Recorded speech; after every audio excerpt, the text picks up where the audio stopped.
नाज़रीन क़ारीन का और सामईन का भी शुक्रिया अदा करता हूँ कि आपने जो सवाल किया अभी कि मेरी इब्तिदाई तालीम ज़िले निज़ामाबाद में शक्कर नगर गवर्नमेंट हाई स्कूल में हुई है। और ये स्कूल में जो तालीम हुई है ये बहुत आज के हालात के लिहाज से बड़ी मुनफरद तालीम रही है मेरी, क्योंकि उर्दू मीडियम से मैंने एसएससी तक वहाँ तालीम हासिल की और मुझको जो पढ़ाने वाले असातिज़ा थे उनमें तकरीबन लोग नॉन मुस्लिम थे। यहाँ तक कि समाजी इल्म, जर्नल साइंस और फिर दीगर जो मज़ामीन थे उसकी तालीम और तदरीस क्या है नॉन मुस्लिम टीचर्स मुझको दिया करते थे। 1970, 74 फिर 1965 से मेरा अपना तजुर्बा है कि मैंने देखा कि निज़ामाबाद डिस्ट्रिक्ट के स्कूलों में नॉन मुस्लिम असातिज़ा उर्दू मीडियम से तालीम हासिल करके टीचर बनकर जो क्या है नई नस्ल की उर्दू मीडियम में आबियारी करते थे। ये बड़ा खुशाइन पहलू था उर्दू के लिए। इसी तसलसल को जारी रखना बहुत ज़रूरी है। और दूसरी अहम बात यह है कि हमें उर्दू को तमाम कौम में आम करना चाहिए, ना कि मुसलमानों में, क्योंकि ये ज़बान हिंदुस्तान में रहने वालों की ज़बान है, हिंदू तबके की भी ज़बान है, मुस्लिम तबके की ज़बान है। लिहाजा इस ज़बान को अवाम से जोड़ना बहुत ज़रूरी है, वक्त का तकाजा है। क्योंकि आपने देखा होगा कि माजी में उर्दू में कई ऐसे अदीब गुजरे हैं जिन्होंने नज़्म व नस्र में बहुत बेपाया क्या है कारनामे अंजाम दिए हैं। तो लिहाजा मुझको वो दौर बहुत यादगार दौर है मेरे तालीमी ज़िंदगी का कि मुझको हाई स्कूल में तकरीबन नॉन मुस्लिम असातिज़ा ने मुझको पढ़ाया है। और फिर वहाँ एक उस ज़माने में स्कूलों में एक इल्मी मुसाबकती यानी मुकाबला होता था जी कि अगर क्लास में कोई बच्चा फर्स्ट आया तो फिर दूसरे बच्चों को एहसास पैदा होता था।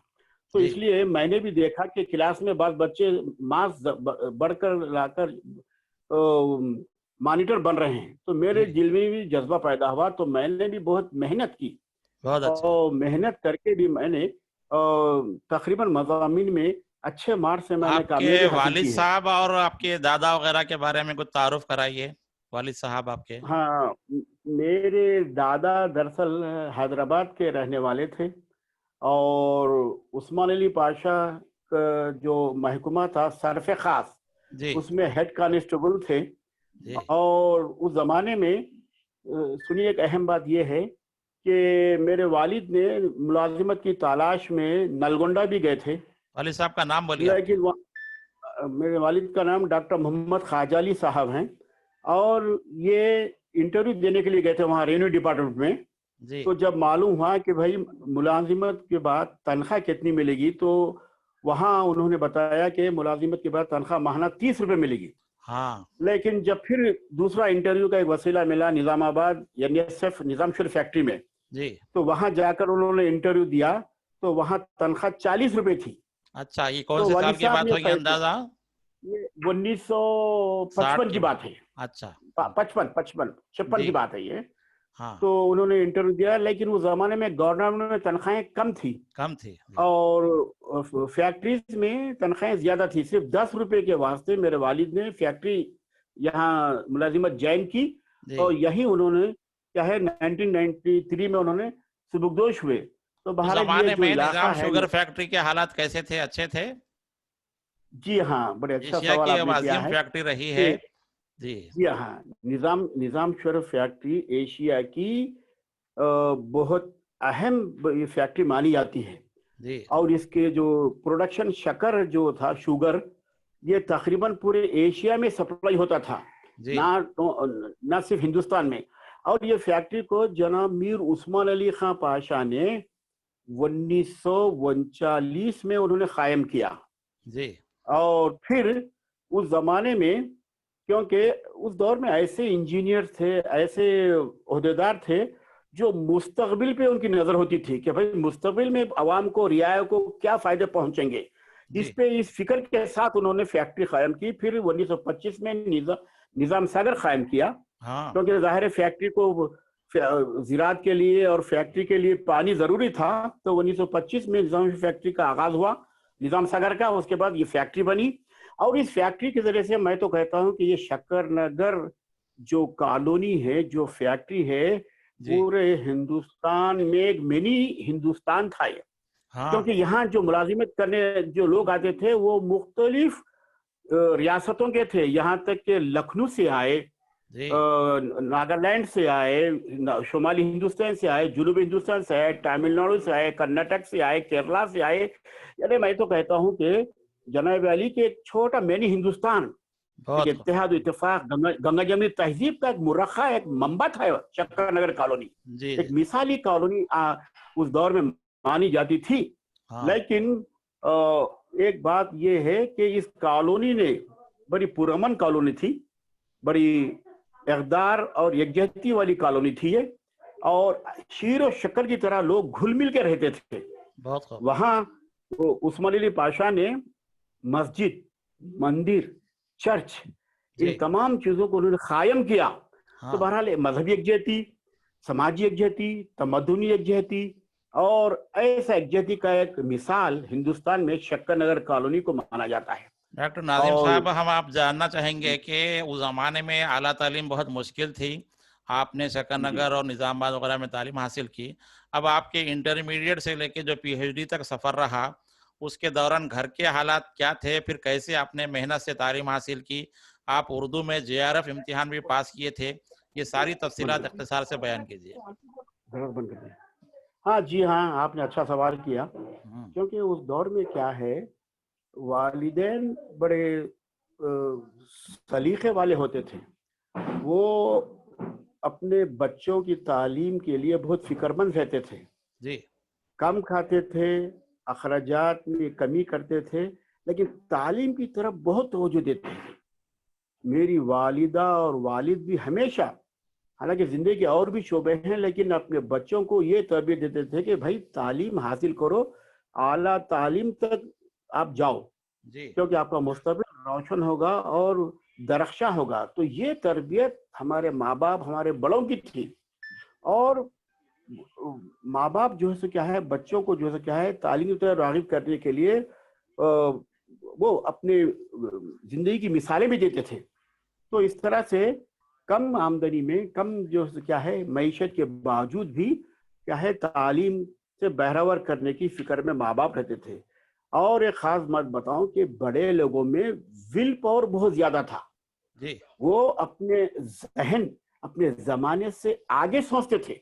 जी वो कहते थे कि भाई तो तालीम ही जिंदगी की क्या है तरक्की का अहम जरिया है, लिहाजा तालीम को मत छोड़ो, तालीम हासिल करो, हालात कैसे भी नागुफ्ता आ जाए।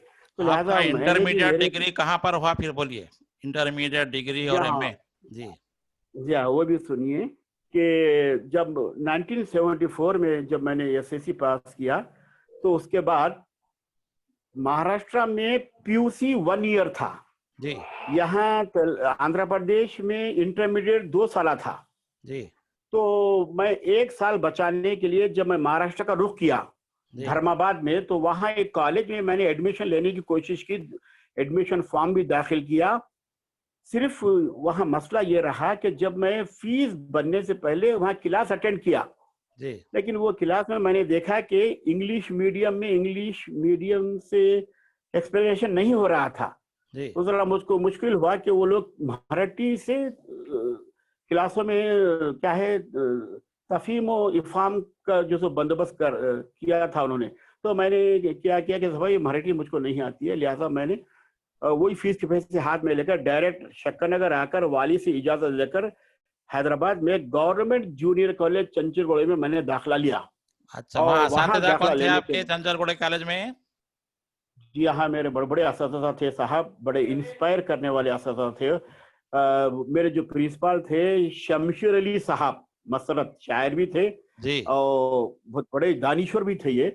तो उन्होंने मुझको बुलाया, फिर मैंने कहा कि मैं शक्कर नगर से आया हूँ साहब, यहाँ इंटरमीडिएट में पढ़ना चाहता हूँ। और ठीक है, फॉर्म ले लीजिए। बहुत उन्होंने मदद की।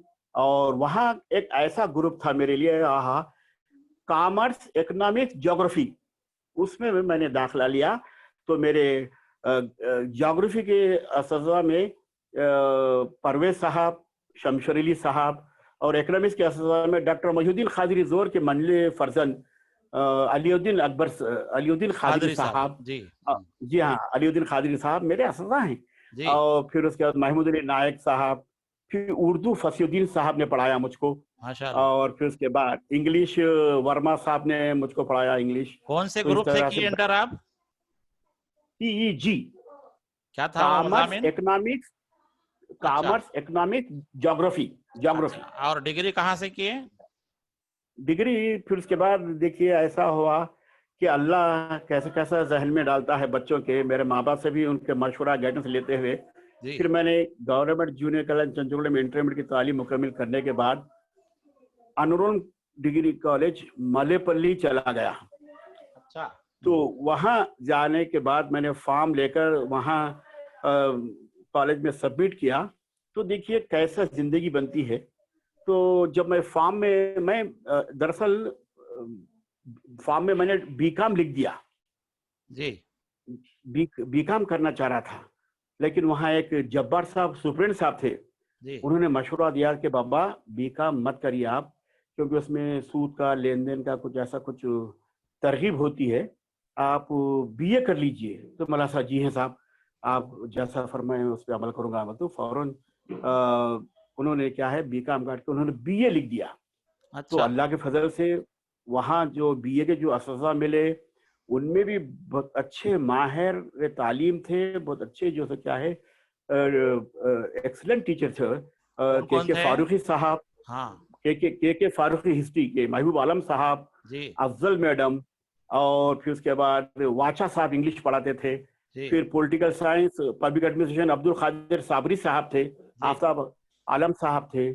इन लोगों की जहनी आबियारी की वजह से जी। मुझको यकीनन उस बहुत बड़ा जमाने मौका में मिला। अनवर लेकिन उलूम कॉलेज बहुत मशहूर कॉलेज था। कई नौजवान तलबा तहरीकों को जो है आगे बढ़ाए।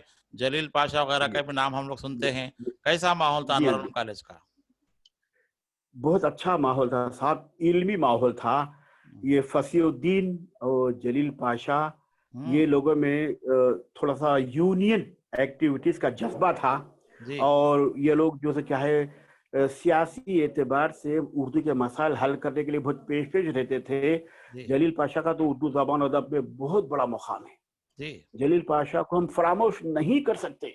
बहुत अजीम और शख्सियत फिर उसके गुजरी है। बाद हम्म, बहुत अजीम शख्सियत है। क्यों कि मैं आपको बताता हूँ, आंध्र प्रदेश, मुत्तहिदा आंध्र प्रदेश में आप देखिए कि डिग्री कॉलेजों में उर्दू मीडियम राइज है, जी, लेकिन ये उर्दू मीडियम के जो बच्चे हैं डिग्री की तालीम के बाद ये कहाँ जाएं, क्योंकि जी, उनको आला तालीम में क्या है वहाँ उर्दू मीडियम से जवाब लिखने की इजाज़त दी है ना, उर्दू मीडियम कोर्स है जी, पोस्ट ग्रेजुएशन में। तो लेकिन जलील पाशा का खास एहसान है, अल्लाह उनकी मगफरत करे। Economics Urdu medium Indira Priyadarshini campus में उन्होंने खोला, उन्होंने गवर्नमेंट से परमिशन लेकर उसको राइज किया। यकीनन आप देखिए कि कई बैचेस निकले हैं, कई लड़कियां आज इकोनॉमिक्स के लेक्चरर हैं जी, मुख्तलिफ जिलों में। तो कितना बड़ा उनका फैजान है, एहसान है जलील पाशा की काविशों का कि जी, ये बच्चे जो है इकोनॉमिक्स पढ़ा रहे हैं डिग्री कॉलेजों में। तो लिहाजा एक ही कोर्स रेगुलर मुतारुफ हुआ है। लेकिन जी, अब आप देखेंगे पॉलिटिकल साइंस और दीगर जो कोर्स मज़ामीन है पीजी सतह पर उसका सहूलतें यहाँ तेलंगाना में भी नहीं है, मुत्तहिदा आंध्र प्रदेश में नहीं था। जी, लिहाजा ये बहुत बड़ा मुतालबा है आला तालीम में उर्दू मीडियम रेगुलर कोर्स को मुतारुफ कराना बहुत जरूरी है। कोई बच्चे एमए जी। पॉलिटिकल साइंस करना चाहते हैं, कोई ज्योग्राफी से एमए करना चाहते हैं, या कोई हम्म। और सब्जेक्ट से एमए करना चाहते हैं। तो थोड़ा सा आप बहरहाल ये कैमरे में देखिए और आपका कैमरा सा सही रखिए। हाँ। हाँ जी, हाँ जी, और हाँ जी। तो मैं हमारे नाजरीन को बताना चाहता हूं कि हम आज डॉक्टर नाजिम अली साहब, साबिक प्रिंसिपल गवर्नमेंट डिग्री कॉलेज मोड़ताड़ से लाइव गुफ्तगू कर रहे हैं। अभी ये प्रोग्राम लाइव चल रहा है और जी बहुत से लोग हिंदुस्तान भर से देख रहे हैं। वसीउल्लाह बख्तियारी ने आपको मुबारकबाद दी है, डॉक्टर जी, और जो है एजाज कुरैशी और दीगर लोग देख रहे हैं। शुक्रिया। तो हम नाजरीन से कहते हैं कि ये अभी लाइव चल रहा है, जूम ऐप के जरिए से स्ट्रीम की जा रही है। ڈاکٹر ناظم علی صاحب اپنے تعلیمی تجربات بیان کر رہے ہیں، تو میں اب آپ سے خواہش کرتا ہوں کہ آپ نے جو یونیورسٹی آف حیدرآباد سے تعلیم حاصل کی اس کی تفصیلات ذرا اختصار سے بتائیں۔ جی ہاں، انورم کالج میں جب ڈگری پاس کرنے کے بعد بی اے پاس کرنے کے بعد میں نے حیدرآباد یونیورسٹی سے انٹرنس کے لیے فارم داخل کیا، اور وہاں اس لیے داخل کیا کہ وہ وہاں آل انڈیا کمپٹیشن ہوتا ہے اور وہاں کا معیار ہی بہت اعلیٰ ہے۔ جب میں نے داخلہ لیا تو میں نے دیکھا کہ وہاں اردو شعبے میں بہت بڑے بڑے خداور اساتذہ موجود تھے، اور جب فرسٹ ایئر میں نے داخلہ لیا ایم اے اردو میں، پھر وہ ریگولر جانا شروع کیا، تو میرے اساتذہ میں آپ کو کیا بتاؤں، ڈاکٹر گیان چند جین صاحب، ماشاءاللہ، ویسا آدمی، ویسا محقق، ویسا بڑا متاثر ہوتے ہیں اسٹوڈنٹ۔ تو پھر ڈاکٹر سمینہ شوکت، ڈاکٹر مجور حسین رضوی، اور پھر اس کے بعد مغنی تبسم، ڈاکٹر سیدہ جعفر، یہ لوگ ایز اے وزٹنگ پروفیسر ہم کو پڑھایا کرتے تھے۔ تو میں نے بہت ان اساتذہ سے انسپائر ہوا، ان کے پڑھانے کے طریقے سے، اور کلاس روم کی جو ٹیچنگ ہوتی تھی اس سے بہت میں نے فیض حاصل کیا ہے۔ خود ڈاکٹر مجور حسین رضوی صاحب کا لیکچر، اور ڈاکٹر سمینہ شوکت کا لیکچر، اور پھر ڈاکٹر گیان چند جی صاحب کے جو درسیات تھی کلاس روم کی، اور مغنی تبسم صاحب کا میں کیا بتاؤں کہ انہوں نے فیض احمد فیض کی نظم تنہائی کا پورا تجزیہ انہوں نے کیا ہے لیکچر میں۔ وہ تقریباً ان کا جو لیکچر تھا میرے ذہن میں مرتسم ہو گیا۔ اور یہ اب آپ دیکھیے اسلام فرض، اہم بات بتا رہا ہوں، یہ جو لیکچر تھا، یہ لیکچر مجھے Andhra Pradesh public service commission میں انٹرویو دینے میں بہت کارآمد ثابت ہوا۔ بہت اہم بات آپ نے بتائی کہ طلبہ جو ہے اپنے اساتذہ کا اگر لیکچر اچھی طرح سنیں اور ذہن میں محفوظ رکھیں تو وہ امتحانات میں بھی وہ باتیں کام آتی ہیں۔ کام آتی ہیں، جی بالکل۔ تو جب انہوں نے پوچھا چیئرمین صاحب نے آپ کو کون سا شاعر پسند ہے، تو میں نے کہا فیض احمد فیض۔ ماشاءاللہ۔ تو اچھا تو ٹھیک ہے، ایک فیض احمد فیض کی کوئی ایک آپ نظم سنائیے۔ اچھا، تو اسلم فاروق صاحب یقیناً تنہائی سنائی آپ نے؟ میں نے وہ نظم تنہائی ان کو پڑھ کر سنائی۔ اگر آپ اجازت دو یہاں بھی، تنہائی کا جی ہاں پڑھتا ہوں میں۔ تنہائی میں نے سنائی، تنہائی کے نظم کے اشعار اس طرح سے ہیں: پھر کوئی آیا دل زار، نہیں کوئی نہیں، راہ رو ہوتا کہیں اور چلا جائے گا، ڈھل چکی رات بکھرنے لگا تاروں کا غبار، لڑ کھڑانے لگی آئیوانوں میں خوابیدہ چراغ، سو گئی راستہ تک تک کے ہر ایک رہ گزر، اجنبی خاک نے دھنلا دیے قدموں کے نشان، گل کرو شمع بڑھا دو میں و مینا و آیا، اپنے بے خواب دیواروں کو مخفل کر لو، اب یہاں کوئی نہیں آئے گا۔ تو اس طرح سے جب میں نے اس طرح سے سمجھایا اس کو چیئرمین کو، تو انہوں نے واہ کہہ دیا۔ پھر اس کے بعد ایک سوال اس نے کیا، سنیے آپ، کہ دوست آپ نے تو نظم بڑی اچھی پڑھی ہے، تھوڑا ہم کو اس کا ایکسپلینیشن مفہوم بتائیے۔ ہاں یہ اہم بات ہے۔ تو ڈاکٹر اسلم فاروق صاحب، یقیناً یہ میرے استاد مغنی تبسم کا احسان ہے، ان کا کرم ہے، شفقت ہے، یقیناً ان کا دیا ہوا لیکچر میں نے بھولا نہیں، اپنے حافظے میں بٹھا لیا میں نے۔ تو اب جیسا انہوں نے لیکچر دیا ویسے یہاں لیکچر دیا۔ جب پھر انہوں نے کہا کہ صاحب بتائیے مفہوم اس کا کیا ہے، سمجھائیے ہمیں، تو میں نے کہا اس نظم کے 3 موضوعات ہیں۔ یہ ایک طوائف کی تنہائی ہے، یہ ہندوستان کی تنہائی ہے، یہ تہذیب کی تنہائی ہے۔ تو اس طرح سے میں نے اس کو سمجھایا۔ پھر میں نے یہ بھی کہا کہ یہ ہندوستان کی تنہائی اس لیے ہے کہ جب ہندوستان آزادی کے لیے اسٹرگل کر رہا تھا، جدوجہد کر رہا تھا، تو ایک تصور یہ بھی آیا کہ ہمارے پڑوسی ہماری مدد کریں گے، شاید جاپان آئے گا، چائنا آئے گا، ہماری مدد کرے گا۔ لیکن آزادی تبھی حاصل ہوتی ہے جب قومیں اپنے طور پر اسٹرگل کرے، جدوجہد کرے، کوئی پڑوسی اس معاملے میں مدد نہیں کرتا۔ اس طرح میں نے سمجھایا۔ اور تہذیب کی تنہائی، انگریز آئے جی تو ہماری تہذیبی خزرے ملیامٹ ہو رہے تھے، جی اس کی طرف فیض نے اشارہ کیا ہے. جی. پھر اس کے بعد ایک طوائف کی تنہائی کا بھی اس میں ذکر ہے. تھوڑا تو اس طرح پروفیسر سے مجاور حسین رضوی کے بارے میں بتائیے، وہ کیا کیا پڑھاتے تھے؟ ابن سعید کے نام سے مشہور ہیں وہ. جی جی ہاں، مجاور حسین رضوی صاحب کے لیکچرز بڑے دانشورانہ، جی. بڑے بصیرت افروز ہوتے تھے. آب حیات اور پورا یاد تھا ان کو؟ آب حیات صفحے کے صفحے پورا پڑھتے تھے. جی پوری کتاب آب حیات ازبر تھی ان کو. جی. اور مجاور حسین رضوی صاحب کے لیکچرز بڑے تخلیقی ہوتے تھے. ہاں اقبال پہ تو پورا عبور حاصل تھا ان کو. ان کی میں نے بھی کچھ نظمیں ان سے اقبال کے سنے ہیں. اور پھر میں نے دیکھا کہ مجاور صاحب غیر معمولی ذکاوت ذہانت کے ٹیچر تھے، علم کا دریا پروفیسر تھا. تھے. علم کا دریا تھا، نئے نئے معلومات. ایسا نہیں کہ لیکچر کی روانی بہاؤ، لیکن اس کے ساتھ ساتھ معلومات کا خزانہ بھی دیتے تھے مجاور صاحب، کہ یہ کتاب، یہ مصنوعی کب چھپی، یہ مصنوعی میں کیا کیا چیزیں ہیں، یہ مصنوعی میں کیا ہے، اس کا مفہوم کیا ہے، پھر اس کا بیک گراؤنڈ کیا ہے، پھر اس کے حقائق کیا ہے، تمام چیزیں بتاتے تھے مجاور صاحب. صحیح. اور خود مرثیہ تو اس طرح سے سمجھاتے تھے جس طرح کہ ہم پورے اسی دور میں پہنچ گئے ہیں. جی. کہ چاہے میر انیس کا مرثیہ ہو، چاہے مرزا سلامت علی دبیر کا ہو، صاحب میں بہت کچھ سیکھا ہوں میں. اچھا یہ بولیے کہ آپ ایم اے میں جو معاشی حالات کیا تھے؟ آپ کیمپس میں رہے یا خود پورے سے جاتے تھے؟ اسکالرشپ کا کیا معاملہ تھا؟ دیکھیے صاحب اس زمانے میں، جی اس زمانے میں کیونکہ میرے والد بہت کثیر العیال تھے، تنخواہ بھی بہت کم تھی، تو میں نے حیدرآباد میں جب ایڈمیشن لیا تو میں ہمیشہ ٹیوشن کرتے ہوئے میں اپنے جیسے کیا ہے یونیورسٹی کی جیسے تکمیل کی، فیس کی تکمیل کی، بہت محنت کیا میں نے. اور ایک بات بتاؤں، ہمارے اسلم فاروق صاحب ایم اے کرنے کے بعد پھر میرے اساتذہ نے مجھ کو مشورہ دیا کہ بھائی آپ نیٹ کا بھی ایگزام لکھیے. تو اسی دوران میرا ایم فل بھی چل رہا تھا. تو یقین مانیے، آپ سنیے کہ میری زندگی کا زیادہ تر حصہ آصفیہ لائبریری میں گزرا. یہ اہم بات ہے آپ کی، جو ہے مطالعے کا شوق بہت تھا. مطالعے کا شوق بہت تھا میں. اچھا، اور ایک بات، یہ آصفیہ لائبریری میں میں نے نیٹ کی تیاری کی.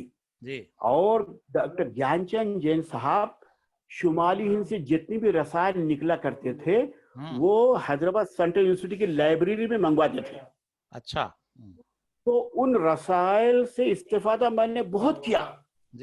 ہر ایک جو شہر سے جو رسائل نکلتے تھے تو رسائل آتے تھے، کیونکہ رسائل میں کو اس لیے زیادہ ترجیح دیتا ہوں کہ رسائل کا جو مواد ہوتا ہے، جو معلومات ہوتے ہیں، وہ نئے نئے ہوتے ہیں، نئے نئے نکات ہوتے ہیں. ابتدائی کلاسز گولڈن تھریشولڈ میں ہوتی تھی، اس کی یادیں کچھ آپ کے ساتھی کون کون تھے اس زمانے میں ساتھی آپ کے؟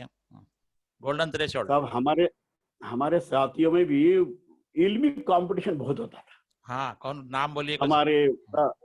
اب ہمارے سینئر لوگوں میں تو میں جب ایم اے میں داخلہ لیا تو پروفیسر بیگ احساس صاحب، اور پروفیسر انور الدین صاحب، رحمت یوسف زئی صاحب، یہ لوگ پی ایچ ڈی میں داخلہ لیے تھے، پی ایچ ڈی کر رہے تھے لوگ. اور میں ڈاکٹر گیان چند جین کے نگرانی میں کر رہے تھے. تو میں جب ایم اے فرسٹ ایئر میں داخلہ لیا تو وہاں دوستانہ بھی ماحول تھا، علمی مسابقت بہت تھی. اگر اسائنمنٹ میں یا کسی پیپر میں اگر مجھ کو مارکس زیادہ آئے تو پھر میرے ساتھیاں کیا کرتے تھے، کوشش کر کے دوسرے اسائنمنٹ یا ایگزام میں چاہے بڑھ کے لانے کی کوشش کی. ایک علمی مسابقت بہت تھی، اس لیے حیدرآباد یونیورسٹی کا ماحول مجھ کو بہت پسند آتا ہے.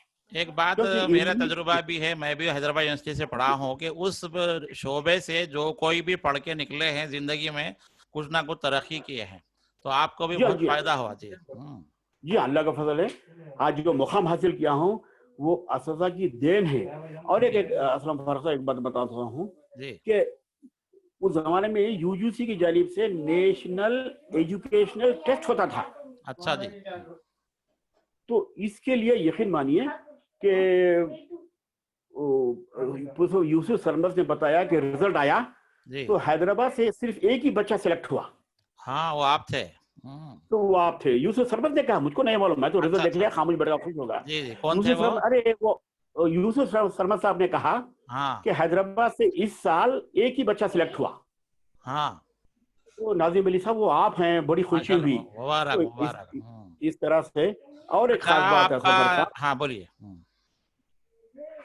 अगर बच्चे जी तालिब इल्म मेहनत से मोहब्बत करें, जी तालीम के हुसूल के लिए मेहनत है, उस मेहनत से मोहब्बत करना, जी एक जिबलत पैदा हो जाना, तो जी यकीनन वो बच्चे बुलंद मुकाम हासिल करते हैं। हाँ। क्योंकि अच्छा मेरा ये भी खासा एक बात की तरफ तवज्जो दिला रहा हूँ कि लोग बोलते हैं कि उर्दू से पढ़ने से क्या होगा, जबकि आपने उर्दू से पढ़ के साबित कर दिया कि अज़्म मुसलसल रहे, जहद मुसलसल अज़्म मुसम्मम रहे, तो उर्दू मीडियम का तालिब इल्म भी आला मदारी तय कर सकता है। तो आपके जहन में बिल्कुल उस वक्त बिल्कुल। कुछ था कि उर्दू से पढ़ने से मायूसी थी, क्या थी? नहीं नहीं, उर्दू से पढ़ने से मायूसी नहीं थी मुझको, बल्कि मैं बहुत खुश मसरत महसूस करता था। जी और मेरा सगीर से लेकर पीएचडी तक पूरा उर्दू मीडियम रहा मेरा। जी मैं कहीं इंग्लिश मीडियम में दाखिला नहीं लिया, क्योंकि हाँ उर्दू से उनसियत थी, मोहब्बत थी। और एक बात याद रखिए, उर्दू से पढ़ने से आज एक तस्वुर ये आया कि साहब मुलाजिमत नहीं मिलती। जी आप उर्दू तालीम हासिल करें, म्यार पैदा करें, यकीनन मुलाजिमत मिलती है। खुद मेरे अलूम कॉलेज के जो दोस्त अहबाब थे, जी पहले हम उर्दू मीडियम दोस्तों को पहले मुलाजिमत मिली, उनको बाद में मिली। हाँ और बाद में भी ऐसे ऐसे इदारों में मिली जो नीम गवर्नमेंट है। जी कि प्रोफेसर अब्दुल खयूम साहब मेरे क्लासमेट हैं, हाँ मानो के मेरे बीए अनुलम कॉलेज क्लासमेट हैं। पहले हम लोग उर्दू मीडियम स्टूडेंट को नौकरी मिल गई, तो बाद में इंग्लिश स्टूडेंट के बच्चे आए। आपका ये एक हिसाब से एम फिल का मखाला बहुत ही अहमियत रखता है सहाफत के ताल्लुक से, तो उसका मौजू जी हाँ। बोलिए और तहकीक की क्या क्या मराहल से गुजरे आप बोलिए। एम फिल का मखाला आपका। देखिए साहब, ये मैंने जो एमफिल किया है हैदराबाद सेंट्रल यूनिवर्सिटी से, और हैदराबाद के अदबी रसायल आज़ादी के बाद डॉक्टर समीना शौकत की निगरानी में मुकम्मिल किया मैंने। जी लगभग 14-15 महीने में इसकी तकमील की मैंने, अच्छा क्योंकि उस दौर में 1 ईयर एमफिल का मियाद होती थी। जी तो पूरी तवज्जो मैंने उसके लिए सर्फ कर दी, जी कहीं मैंने मुलाजिमत नहीं की। हाँ और ये जो मौजू है, जी ये जिस्मानी ज़हनी मेहनत का तकाजा करता है। हाँ क्योंकि जिस्मानी मेहनत भी। तमाम रसायल को जमा करना, उनके मुदीरों के पास जाना, फिर वहाँ पूरा मवाद इकट्ठा करना। जी तो इस सिलसिले में मैंने कई मुदीरों से क्या है मुलाकात की। जनाब आबिद अली खान साहब, हाँ उनसे मैंने इंटरव्यू लिया, और अख्तर हसन साहब, अमजद बागी साहब, और फिर उसके बाद पाइकर के जो एडिटर हैं आजम राही साहब, जी इन तमाम जो जो रसायल निकाला करते थे, इन लोगों से मैंने सलाउद्दीन नैयर और जी दीगर जो मुदीरान रसायल थे, जी उनसे मैं शख्सी तौर पर मुलाकात भी किया। हम्म। फिर घर पे गया, उनसे मालूमात को इकट्ठा करता रहा, पूरे तमाम चीजें नोट करता रहा मैं। और आपकी दूसरी बात यह तहकीक है, की खास बात है कि आपने हर रिसाले की पहली जिल्द का तारुफ कराया है। जी हाँ साहब, तकरीबन 40 रिसालों को आइडेंटिफाई किया आज़ादी के बाद जी 1984 तक। लेकिन मेरे दिल में बड़ी बड़ी तमन्ना होती है, ख्वाहिश होती है तहकीक में, जी कि भाई कोई कोई एक नई चीज आ जाए। जी हालांकि मुझसे पहले भी लोगों ने तहकीक की है, जी उनकी किताबें भी मैंने छानी है, देखा है कि वैसे क्या कमी है इसमें। जी तो मैंने महसूस किया कि सब पहले रिसाले का पहला शुमारे का अक्स जी तलाश करने की मैंने बहुत कोशिश की। तो जी मुझको कहाँ मिले वो भी सुन लीजिए। हाँ जो रसायल मुबस्सिर है, खातून दक्कन है, जी सबरस है, जी और दीगर जो रसायल हैं, जी उनके पहले शुमारों के लिए इदारे अदबियात उर्दू की लाइब्रेरी और सालारजंग म्यूजियम की लाइब्रेरी। और एक खास बात कि आप ये समझ साहब के गुलशन कुतुब खाने को भी गए? समझ साहब के कुतुब खाने। जी हाँ, समस्या वहाँ भी गया। हाँ और ये गुलशन खलील इकबाल अकेडमी का जो लाइब्रेरी है, वहाँ तो बड़ा बड़ा माशा अदब का खजीना है, खजाना है। जी तो वहां भी पहले शुमारों के अक्स वहां से हासिल किया मैं। जी लगभग 29-30 शुमारों का पहला अक्स, जी और अक्स कैसा, जिल्द अव्वल शुमारा अव्वल, मैं वो सबूत पेश करना चाहता हूँ। हाँ, ये तहकीक की वो खास बात ये है। सबूत तहकीक, जी हाँ, तो वो लेकर मैंने अपनी किताब में उसको शामिल किया। जी तो बहरहाल इसके लिए बहुत मेहनत करनी पड़ी, बहुत पापड़ बेलने पड़े मुझको। बहुत कई जो से क्या है लाइब्रेरियों से, उस्मानिया यूनिवर्सिटी की लाइब्रेरी, हैदराबाद सेंट्रल यूनिवर्सिटी की लाइब्रेरी, हाँ वहां भी सभा का पहला रिसाला, जी तो वहां से मैंने ढूंढ निकाला। तो इस तरह से बहुत मेहनत करनी पड़ती है। और आज ज्ञान तालीम चंद हासिल जैन करना साहब ने पहले कुछ क्या बोला आपकी तहकीक के बारे में? जैन साहब के क्या तासुरात थे? ज्ञानचंद जैन साहब जब वाइमा में बैठे हुए थे तो उन्होंने देख कर कहा, अरे भैया आपने आज़ादी के बाद रिसालों में तहकीक की है, लगभग आप 40-42 रिसालों को ढूंढ निकाला है, जी निशानदेही की आपने। जी अरे भाई आपने तो बहुत ये काम किया है, बहुत मेहनत की आपने तो ये। जी और फिर पहला अक्स भी आप निकाले हैं। अरे भाई इससे पहले तो अक्स, पहला अक्स तो मिलता ही नहीं था, जी तो फिर भी आपने बड़ी मेहनत करके निकाला, तो बहुत अहम काम आपने किया है। हाँ इस किताब को जो सो क्या है, आइंदा जो सो क्या है, आप मेरे ख्याल है को किताबी शक्ल दीजिए। जी। तो इस तरह से उन्होंने मुझको बहुत तारुफी कलमात से नवाजा ज्ञानचंद इस साहब ने। दौरान आप और मुलाजिमत में दाखिल हुए, शायद जेआरएफ मिला आपको, फिर डिग्री लेक्चरर बने, यार वो क्या है? जिया, हाँ और देखिए वो बोलते ना, अल्लाह जब देता है तो छप्पर फाड़ कर देता है। माशाल्लाह। तो 1987 में जी पहले मुझको जूनियर रिसर्च फेलोशिप का एजाज आ गया। कितनी स्कॉलरशिप मिलती थी उस जमाने में? और उस जमाने में 1900 रुपये मिलती थी माहाना। काफी होती थी, मतलब माशाल्लाह अच्छी थी वो भी। अच्छी 1900 रुपये स्कॉलरशिप मिलती थी। जी सिर्फ 6 माह तक मैंने उससे फैज उठाया, एमफिल के लिए। सिर्फ 6 पीएचडी के लिए। एमफिल कहाँ तो मेरा हो चुका पीएचडी का था। दाखिला कहाँ हुआ था आपका? मेरा पीएचडी का दाखिला उस्मानिया यूनिवर्सिटी में हो गया, अच्छा जी मैंने वहां दाखिला ले लिया। जी वैसे आप जब भी नेट पास करते हैं तो उसकी रूह से पूरे हिंदुस्तान की यूनिवर्सिटी में आपको कहीं भी दाखिला मिल सकता है। रास्त रेड कारपेट डाल के आपका वेलकम करते हैं, या ऐसा एजाज है नेट। जी तो इस तरह से मैंने जो है क्या है उस्मानिया से दाखिला ले लिया। और फिर उसके बाद जो है वहां मैंने प्रोफेसर अशरफ रफी के अंडर में मैंने आला मसूर पे काम करना शुरू किया। तो भारत आप देखिए कि नेट भी आया, फिर उसके बाद 6 माह के अरसे के बाद फिर परमानेंट अपॉइंटमेंट का लेटर भी आ गया। वो इम्तिहान कैसा हुआ, अरे क्या है तफसीलात बोलिए डिग्री लेक्चरर की। हाँ, देखिए वो इम्तिहानात की नोयदा ऐसी थी, उसमें सब्जेक्टिव और ऑब्जेक्टिव दो भी था। डिग्री लेक्चरर के और लिए। जी डिग्री कॉलेज लेक्चर के लिए 3 पोस्ट के लिए 600 बच्चे लिखे माशाल्लाह। इम्तिहान। को 1900 कब की क्या बात में है ये? 600 1985 में इम्तिहान हुआ, जी 1987 में अपॉइंटमेंट ऑर्डर आया घर जी पे। जी तो 85 में ये इसका तहरीरी इम्तिहान हुआ। जी बशीरबाग जो सेंटर है पीजी कॉलेज, जी तो वहाँ लगभग 600 बच्चे लिखे थे, 3 पोस्ट थे। जी तो अल्लाह का फजल है हमारे, मैं आज के बच्चों को ये पैगाम देना चाहता हूँ जी कि जब भी कॉम्पिटिटिव एग्जाम लिखते हैं या लेक्चरशिप के लिए एग्जाम लिखते हैं तो पहले कोशिश ये करें जी। कि जो 100 अगर मार्क्स का पेपर है तो 95 लाने की कोशिश करें। हाँ तो ये अल्लाह होना का चाहिए। फजल रहा डॉक्टर साहब जी कि मेरे तहरीरी इम्तिहान में 100 में से 88 मार्क्स थे मेरे तहरीर में, माशाल्लाह। जी 88 मार्क्स थे, अल्लाह का फजल रहा। और 50 मार्क्स का इंटरव्यू था मेरा। अच्छा। तो इस तरह से जो है क्या है, क्योंकि मेहनत बहुत है भाई, कहाँ मेहनत पर को पहला गुलाम तकर्रुर बनना। कहाँ पर हुआ आपका? मेरा पहला तकर्रुर साहब वो Nalgonda Nagarjuna government degree college में हुआ। कितने साल करे वहां पर? वहां पर 5 साल काम किया मैंने। जी 5 साल काम करने के बाद फिर मेरा तबादला निजामाबाद गिरिराज गवर्नमेंट कॉलेज में हुआ। वहां तकरीबन 19 साल आपने काम किया है। जहाँ वहाँ मैंने 19 साल काम किया है अलग से। वहां भी जी जब मैं किसी प्रोफेशन में जाता हूँ तो साहब जी मोहब्बत पैदा कर लेता हूँ मैं, जी बच्चों से मोहब्बत, पढ़ाने से मोहब्बत, जी जो चीज है उसी को मैं जिंदगी का लाजमा बना लेता हूँ। जी एक कौल है, the job of a teacher is to teach how to teach. जी।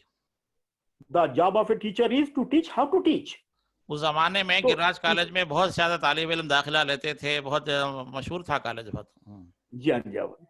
वो बीए आपको मैं बीकॉम। बताऊं कि बीए बीकॉम उर्दू मीडियम में सेक्शन बनाने की जरूरत पड़ गई थी। जी एक एक सेक्शन में 103 बच्चे।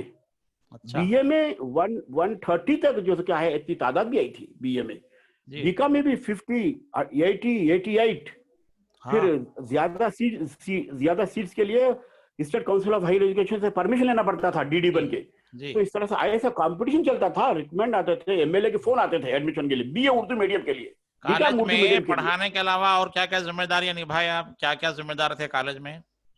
देखिए साहब, जब कॉलेज में जब हम रहते हैं तो मुख्तलिफ शोबों की जिम्मेदारियां देते हैं। جی اور میں एकेडमिक कोऑर्डिनेटर प्रोफेसर जी राम रेड्डी भी रहा मैं, جی और फिर उसके बाद मौलाना आज़ाद सेंटर का भी जो है क्या मैं जिम्मेदार रहा, जी मानू में कंट्रोलर ऑफ एग्जामिनेशन भी रहा मैं, जी फिर और दीगर शोबों में दीगर खुद लिटरेरी एसोसिएशन हाँ बज़्म उर्दू हम कायम किए रशीद साहब के ज़माने में। जी तो उस बज़्म उर्दू के तहत भी बच्चों में तहरीरी सलाहियतों को उभार करने के लिए, जी तकरीर सलाहियतों को उभारने के लिए, अदबी ज़ौक़ पैदा करने के लिए बैतबाजी मुनक़िद करे, जी फिर उसके बाद 6 लसानी 5 लसानी मुशायरे मुनक़िद करे जी बच्चों के लिए, फिर ख़ास मौक़ों पर भी मुख्तलिफ जो जैसा 15 अगस्त है, 26 जनवरी है, जी या नेहरू की पैदाइश है, जी फिर या ऐसे खास जो मौके आते थे, खास जो दिन आयाम योम मनाते थे, उस मौके पर भी बच्चों को क्या कंपटीशन रखते थे हम लोग। तो ये गिराज रखने कॉलेज का में मकसद है कि आप जिन लोग तलबा को पढ़ाए कुछ मशहूर बच्चे हुए आगे चल के, कुछ आपके जो शागिर्द है बड़े ओहदों पर पहुंचे डॉक्टर देखिए मेरे शागिर्दों में बड़े बड़े मुकाम पर हैं।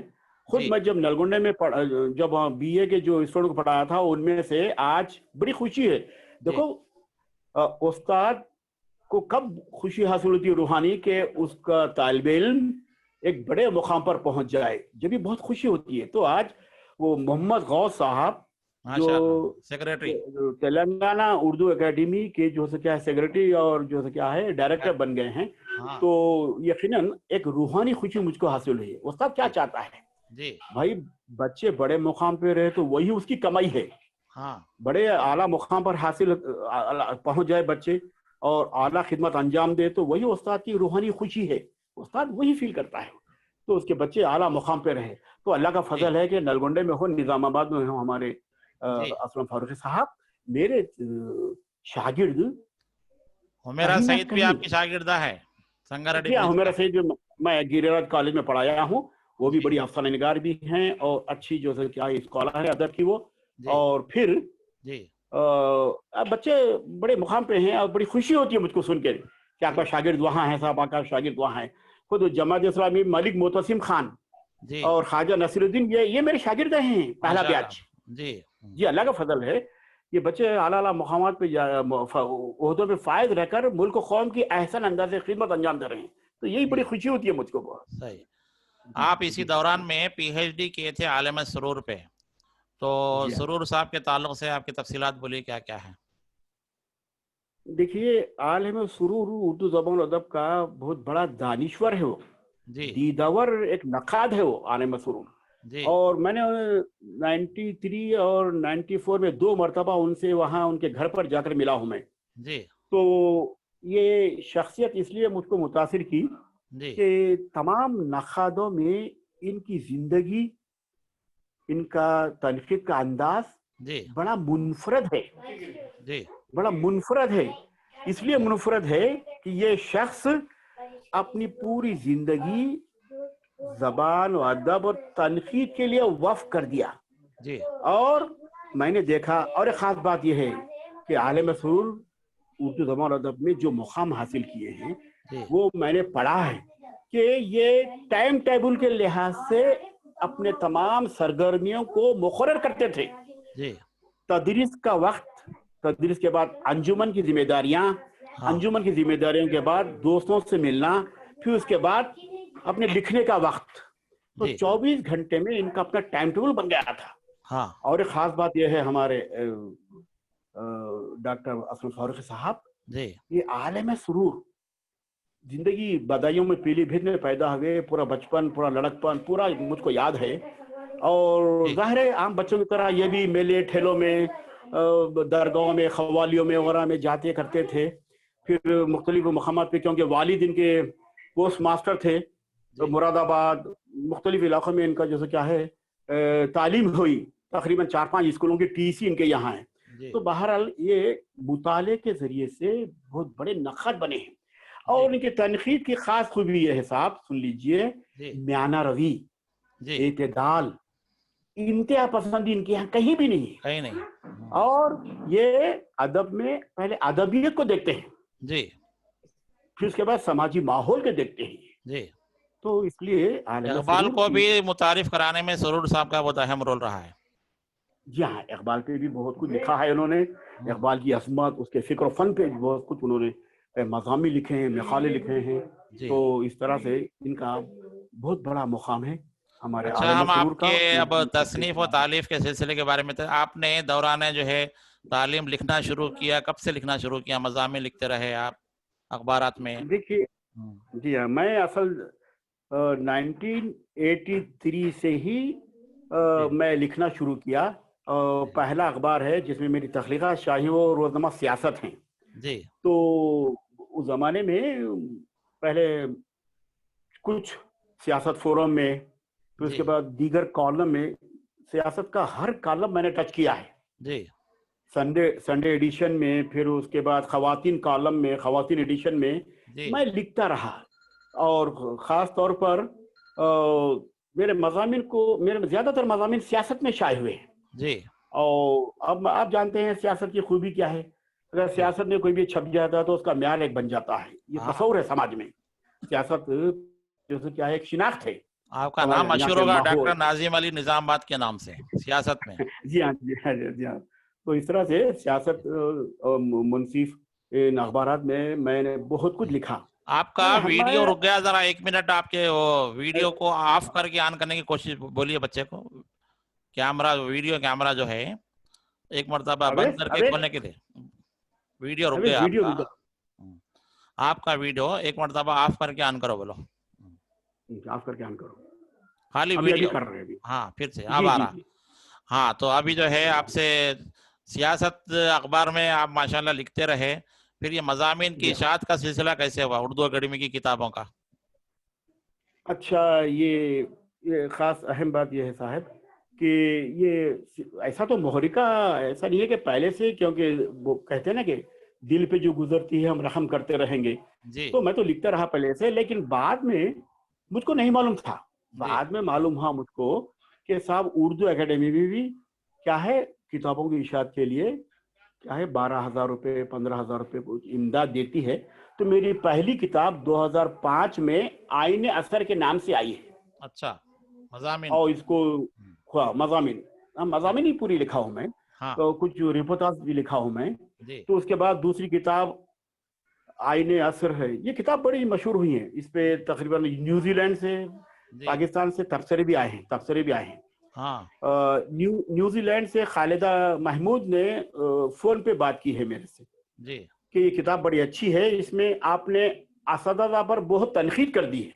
अच्छा, हुँ, तो मैंने कहा मैडम, मैं खुद एक टीचर हूँ, जी, जो टीचरों की कमजोरियां हैं, लूप होल्स हैं, मुझको मालूम होते हैं। जी, इसलिए मैंने वो महसूस किया, वो लिख दिया है। जी, तो फिर उन्होंने कहा कि मैंने कहा कि भाई आप अगर कुछ मजमून लिखना चाहते हो तो आप अखबारात में भेज दीजिए, मैं उसका जवाब दूंगा। अच्छा, बस इतना कहकर तो फिर दूसरी किताब है आईने असर, रूह असर, अक्स जी, अदब। जी, फिर उसके बाद हैदराबाद के अदबी रसाल आज़ादी के बाद, जी, और फिर उसके बाद अदबी बसीरत, जी, आलेह मसरूर फ़िक्र व फ़न। जी, और उसके बाद रिपोर्टाज, अदबी तहजीबी तालीमी रिपोर्टाज। जी, और दो किताबें अब ज़ेर इशाअत हैं साहब। जी, एक है अदबी नज़र 2020। जी। आपसे एक सवाल ये है कि ये हमारे जो उर्दू दान हैं या उर्दू पढ़ने वाले जो स्कॉलर्स हैं, ये लिखना जो है कितना अहम है उनको कि कुछ ना कुछ लिखते रहना चाहिए। ख्वाजा हसन निज़ामी के बारे में हमने सुना था कि रोज़नामचा लिखा करते थे। तो हमारे जी जो हाँ। आज की नई नस्ल के असातिज़ा हो या उर्दू के स्कॉलर्स हों, वो लिखने की तरफ तवज्जो नहीं देते। तो आपके क्या तासुरात हैं कि लिखने के ताल्लुक से और मुताले की देखिए अहमियत क्या है? जी। देखिए आप पहले लिखना है तो पहले आपको डीप मुताला करना पड़ेगा, जी। क्योंकि मुताले से ही किरदार बनता है, मुताले से ही शख्सियत बनती है। आपको मुताला रोजाना, आज के ज़माने में तो मैं बच्चों के लिए कहता हूँ कि एक 4-5 घंटे अपनी निसाबी कुतुब के अलावा कुछ नावल, कुछ अफसाने जी, या कुछ और अदबी जो तख्लीक़ात है उसको पढ़ते रहना बहुत ज़रूरी है। और जी, दूसरी अहम बात है कि साहब, तो हमारे यहाँ उर्दू में ख़ास तौर पर नई नस्ल में मैं देखता हूँ, जी, पता नहीं लड़कियाँ भी और लड़के भी लिखने से कतराते हैं। जी। तो हमेशा टीचर का एक किरदार होना चाहिए कि उनको तरगीब दें, उनकी हाँ, हिम्मत अफ़ज़ाई करें, भाई कुछ लिखते रहें। जी, आज एक सफ़ा लिखें, लिख कर लाएँ, उसकी तस्हीह करें। तो ये जी, टीचर का काम है कि हमको उस ज़माने में बोलते थे, हमारे اساتذہ बोलते थे यार ये लिखो, ऐसा करो, आप इसको पढ़ो, पढ़ के घर में लिखते रहो, आप जी लिख के फिर यहाँ लाके बताओ हमको, ताकि इम्तिहान में भी आपको अच्छा ऐसा टाइप क्वेश्चन लिखो, आसानी होगी।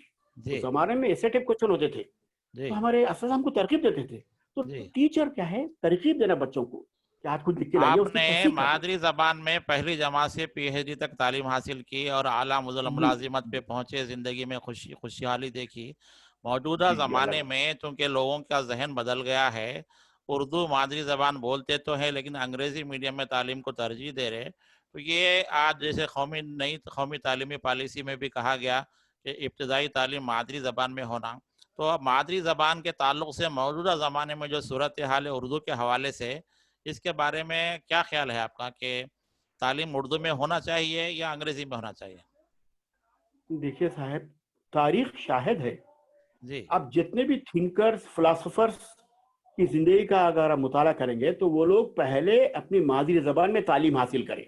जी तो लिहाजा उर्दू दा तबके को भी मैं ये कहना चाहता हूँ कि अपने बच्चों की तालीम मादरी जबान में दें, जी क्योंकि मादरी जबान में तालीम देने से बच्चे की किरदार साजी भी होती है, जी अखलाक साजी होती है, शख्सियत साजी होती है, जी और इस्लामी खदरों का उसे एहसास दिल में पैदा होता है। जी इस्लामी उसूल, इस्लामी तकाज़े, इस्लामी जो है क्या है मालूमात, इस्लामी जी तारीख, ये तमाम चीज़ों से उसे आगाही हासिल होती है, ये मादरी ज़बान हासिल करने से। तो हाँ इसलिए मैं कहता हूँ कि उर्दू तबके को अपने बच्चों को मादरी ज़बान सिखाने में कोताही ना करें, जी बल्कि उसको एक अपनी मैं तो कहता हूँ कि साहब, जिस तरह आप अपनी औलाद की परवरिश कर रहे हैं, जिस तरह अपनी औलाद की निगहदाश्त कर रहे हैं, उसी तरह उर्दू से भी वैसा ही जो है क्या निगहदाश्त करें, तो उसकी परवरिश औलाद की तरह करें, तो यकीनी ये ज़बान आगे बढ़ेगी, परवरिश पाएगी है। जी और ये आप देखें 1970 में तस्वर नहीं था हाँ कि आप तालीम हासिल कर रहे हैं, आप डॉक्टर बनेंगे, आप इंजीनियर बनेंगे। हमारे माँ बाप कभी नहीं कहे, जी लोग कहते थे कि तालीम हासिल करना है तो तमीज आना है, जी अच्छे बुरे की तमीज आना है, आला इंसान बनने के लिए तालीम ऐसा बोलते थे हमारे असदा। हमारे जी असदा कभी ऐसा नहीं बोले डॉक्टर बन रहे, इंजीनियर बन रहे, आप वो ये बन रहे हैं, वो ऐसा नहीं बोले हमारे असदा। जी। ये तालीम क्यों हासिल करते हैं मियाँ, ये आला इंसानी खदरें अखलाक पैदा करने के लिए तालीम हासिल करना है। तालीम अखलाक पैदा एक और कराती है। पहलू पे तवज्जो दिलाऊंगा मैं कि जामे उस्मानिया में जो भी उर्दू मीडियम से पढ़े, उनकी अंग्रेजी भी अच्छी थी। तो उर्दू जी हाँ जी, मीडियम से अगर कोई पढ़ता है तो वो अंग्रेजी भी खुद ब खुद सीखेगा और जिंदगी में तरक्की करेगा। जी बिल्कुल आ जाइए, क्योंकि मादरी जबान अगर सीखने के बाद ऑटोमेटिक आप इंग्लिश में बात कर सकते हैं। आप जी थोड़ा सा इंग्लिश भी अगर खुद भी पढ़ लिए इंटरमीडिएट में, जी वैसे इंटरमीडिएट में इंग्लिश होती है, डिग्री में इंग्लिश होती है, तो जी वो सलाहियत इंग्लिश की भी आती है अच्छी अच्छी। हमारे उर्दू के कई ऐसे प्रोफेसर्स हैं, जी कई ऐसे स्कॉलर्स हैं, अच्छी बात करते हैं इंग्लिश में। कल ही आपने देखा कि हम्म, बेगसास का जो अफसाना है जी दखमा, जी उसका तर्जुमा शेड्स ऑफ द सिटी जी एक कल हुआ। नौजवान बच्चा किया है। हाँ हालांकि बहुत। हाँ उर्दू में अच्छी बात किया है। तो उर्दू, अब देखो मादरी जबान हासिल करने से वो जी टैलेंट, वो सलाहियतें दीगर आपके उस जबानों की आ जमाने में जाती हैं। हाशिम अली अख्तर और आपके जी हाँ, जी हाँ, ये जी हाँ। सलमान साहब और भी जो लोग हैं, माशाल्लाह अंग्रेजी अच्छी है और उर्दू भी अच्छी है उनकी। जी हाँ, हाशिम अली अख्तर साहब, जाफर निज़ाम साहब, जी और फिर उसके बाद इन लोगों की हम्म, इंग्लिश के अलावा भी बड़े दानिश्वर थे लोग। ये जी सोचते थे कैसा रूप देना, कैसा रुख देना, कैसा मोड़ लाना। जहां गए उन्होंने अपनी पूरी जो क्या है, अपने किरदार के जरिए से, अपनी पॉलिसी के जरिए से अपने नुखूज छोड़े हैं। बस जी वही चीज होती है ना साहब, जिससे जी। वाबस्ता होते हैं, वहां अपने जो क्या नुखूज छोड़ना बहुत जरूरी है हैदराबाद ऐसे में काम वो में। उर्दू यूनिवर्सिटी कायम है, अल्हम्दुलिल्लाह तरक्की कर रही है। तो जी मौजूदा हाँ, ज़माने में ख्वाब देखा गया कि उर्दू से फ़नी उलूम भी पढ़ाए जाएँ। तो उर्दू जी हाँ। यूनिवर्सिटी के पढ़ने वालों के लिए, वहाँ के असातिज़ा के लिए क्या पैगाम होगा कि हमारे बच्चों को उर्दू पढ़ाते हुए कैसे हम असरी हालात में जो है उनको हम आहंग करें? उर्दू यूनिवर्सिटी का किरदार क्या है मौजूदा ज़माने में? देखिए, ये अब यूनिवर्सिटी नौजायदा नहीं रही। जी, 1998 में पार्लियामेंट एक्ट के जरिए से यूनिवर्सिटी तो बन गई है, जी, और कई बहारें अब उसके उम्र की जो से क्या है चल रही हैं। जी, अब क्योंकि उर्दू यूनिवर्सिटी में भी कई ऐसे वाइस चांसलर आए, जी, उन्होंने भी उसको फुल फ्लेज बना दिया अपनी कोशिशों काविशों से। जी, हर शोबा अप टू डेट होने जा रहा है, जी, और हर शोबा टेक्नोलॉजी का भी इस्तेमाल कर रहा है। जी, तो लिहाजा टेक्नोलॉजी اور عصری جو وسائل ہیں اس کا استعمال کر رہے ہیں. جی اب اصل بات پہ غور کرنا ہے جناب علی جی کہ اب یہ یونیورسٹی کی مستقبل کے لیے بقا کے لیے کیا کرنا ہے ہمیں, اس پہ دانشوروں کو غور کرنا ہوگا. جی کیونکہ اب تو بہت کچھ لوگ آ رہے ہیں, پڑھ رہے ہیں, نارتھ انڈیا سے آ رہے ہیں, ساؤتھ انڈیا سے آ رہے ہیں, ایڈمیشن لے رہے ہیں, یہ بچے آ رہے ہیں, ایڈمیشن پڑھ رہے ہیں, کر رہے ہیں, ٹھیک ہے. ٹھیک ہے. لیکن آئندہ کیا ہوگا, آئندہ پہ نظر رکھنا ہمیں ضروری ہے. جی تو آئندہ کے لیے اردو کی فصل تیار کرنا ضروری ہے تاکہ ایک اور یہاں اہم پہلو ہے کہ اس زمانے میں جامعہ عثمانیہ میں فنی علوم پڑھانے کے لیے دارالترجمے کا قیام عمل میں آیا تھا.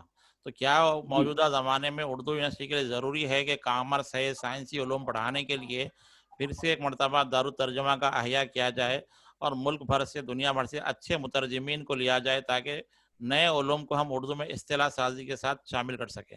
دارالترجمے کی اہمیت. آج بھی ہم اس کی بازیافت احیا کر سکتے ہیں, کیونکہ اس زمانے میں دیکھو یونیورسٹی قائم کرنے سے پہلے کیسا ذہن تھا عثمان علی خان کا, جی کہ بادشاہ کا, کہ انہوں نے پہلے سلیبس تیار کیا, پھر اس میں مختلف جو کیا ہے مترجمین کو, نظم طباطبائی اور عبد المجید دریابادی اور بڑے لوگوں کو کیا ہے, مفکروں کو, دانشوروں کو انہوں نے یہاں کیا ہے مدعو کیا اور دعوت دی. پھر وہ لوگ یہاں آئے اور پروفیسر وحید الدین سلیم, یہ بڑے بڑے لوگ بیٹھ کر جو کیا اس زمانے میں جو کام کیے وہ کام تو ہے اس کا, پھر اس سے اس لٹریچر سے استفادہ ابھی کما ہو کر نہیں ہو رہا ہے. وہ بیچارے محنت کر کے رکھ کے چلے گئے ہیں, ابھی اس سے بھی استفادہ کرتے ہوئے ایک نئے دور میں ایک ایسا ٹرانسلیشن ڈویژن اردو کا, کیونکہ معنوں میں تو چل رہا ہے, لیکن ایک ایسا سپریٹ ایک انڈیپینڈنٹ ادارہ قائم کرنا چاہیے خود مکتفی,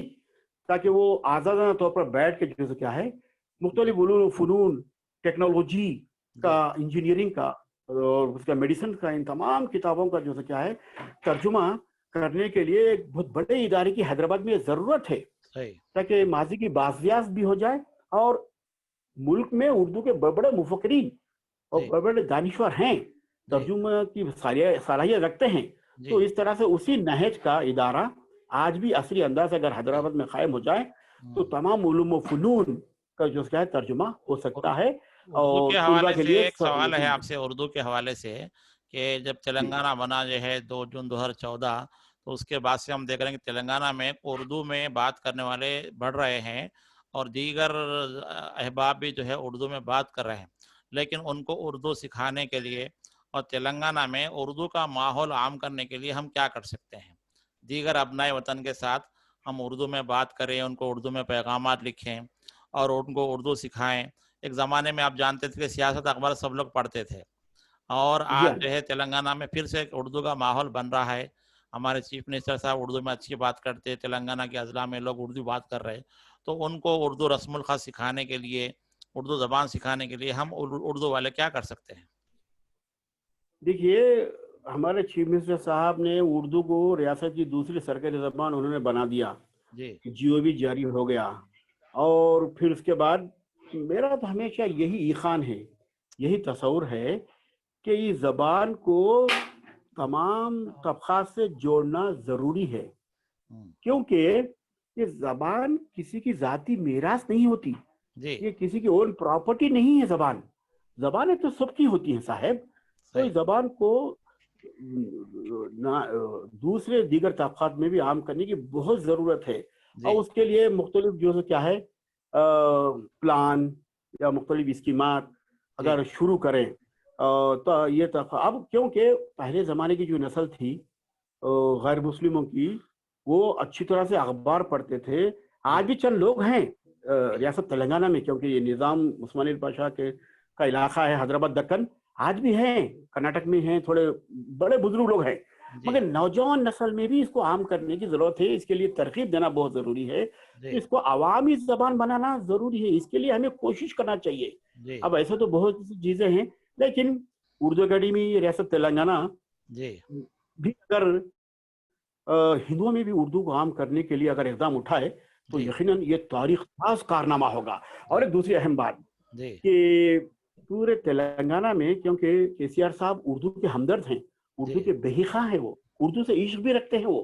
जी तो पूरे रियासत तेलंगाना में जितने इंग्लिश मीडियम के इदारे हैं, जी तेलुगु मीडियम के इदारे हैं, अगर वहाँ उर्दू को एक लाजमी सब्जेक्ट के तौर पर अगर हम उसको लागू कर दें, उसका निफाज अमल में लाएं, तो यकीनन कि उर्दू आपने पूरे एक अच्छी तेलंगाना के बात अवाम कही में है। मैंने भी एक नारा दिया था कि जो है जी हाँ उर्दू को जी आम करने के लिए, जैसे हमको तेलुगु हाँ पढ़ना लाजमी है, तो हम भी जो है तेलुगु वालों को उर्दू पढ़ाएं।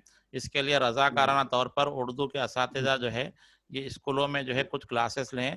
इस ज़माने में जी आपने उर्दू अकेडमी की जो खिदमत का जो जिक्र किया, तो उर्दू अकेडमी जी से भी जो है एक सर्टिफिकेट कोर्स शुरू किया जा रहा है, और मैंने तजवीज़ रखी है कि हम जो है पहले हैदराबाद में इंग्लिश मीडियम और तेलुगु मीडियम स्कूलों में उर्दू पढ़ाने के जी लिए एक पायलट प्रोजेक्ट शुरू करें।